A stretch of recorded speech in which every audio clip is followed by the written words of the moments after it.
May sinabi dati si Anthony Bourdain I na, ko yan. huwag ka lang magpakamatay ha. Ako.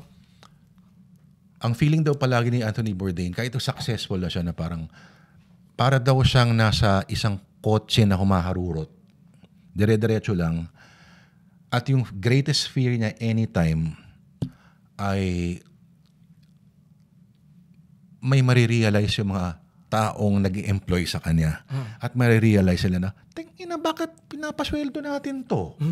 Tapos anytime nagmamaneho siya, makikita niya na yung mga police sirens do sa kanyang rearview mirror at hinahabol na siya. May ganun din ako.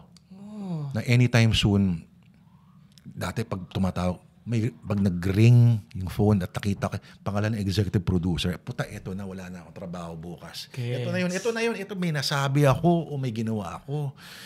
Tapos inuunahan ko palagi, hello ma'am, may trabaho pa ho ba ako?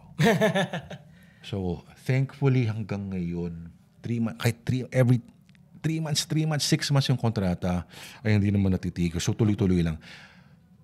So, kung may paraan na halimbawa, dahil hindi ako yung pinakagwapong Brad Pitt look-alike sa buong daigdig, so gagawa ka ng paraan na kahit paano, so babawiin mo sa pananamit. Yes.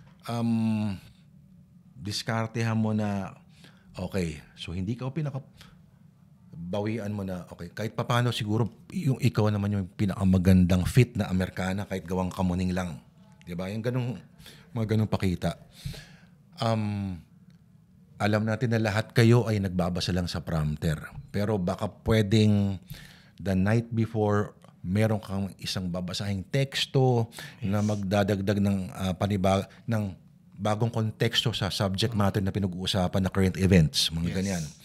So ikaw pwedeng magbigay ng kasaysayan sa ganyan para hindi ka lang nagbasa ng prompter, pero nagbigay ka rin ng bagong karunungan sa ano. Yes. No. Yung sabi nga, yung goal nga, sino ba nagsabi nun? Ay, kung wala kang mabibigay na bagong piraso ng impormasyon, at least magbigay ka ng isang paraan na magbabago yung pakiramdam or yung feeling sila about a certain issue. Desensitization, parang Hindi naman parang bagong framework. gets. Yes. Bagong filter, Gets. bagong frame. At tingnan mo sa ibang bagay. Ganyan. So, madali kasing, okay, so binasa mo na yung alam natin lahat, pero meron pa yan eh. Yes. May madadagdagan mo pa yan. At pag kumalkal ka ng kumalkal, lalo na may Google pa ngayon. Yes. Ang dali nang hanapin ng koneksyon sa mga nangyari.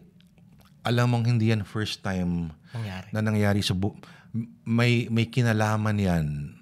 Nangyari yan kasi may isang nangyari dati. Yes. Na inevitable na mangyayari yung ngayon kasi nangyari isang bagay dati. Yes.